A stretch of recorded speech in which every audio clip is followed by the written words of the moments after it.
National Weather Service in Greenville-Spartanburg has issued a severe thunderstorm warning for Davie County in the Piedmont of North Carolina until 5 p.m. Eastern Daylight Time.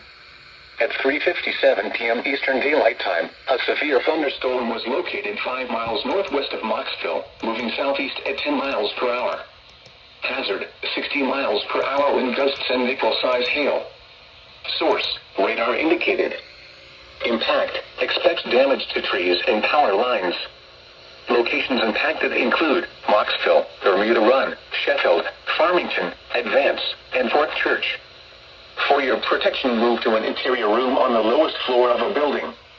Please report damaging winds, hail, or flooding to the National Weather Service by calling toll-free 1-800-267-8101 or by posting on our Facebook page or post it to X using hashtag NWSGSP.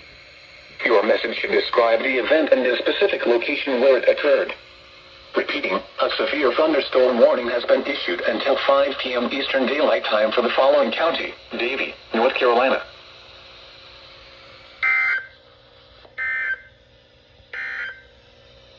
This is the NOAA Radio, all hazards. And there's that SVR for Davie County in North Carolina.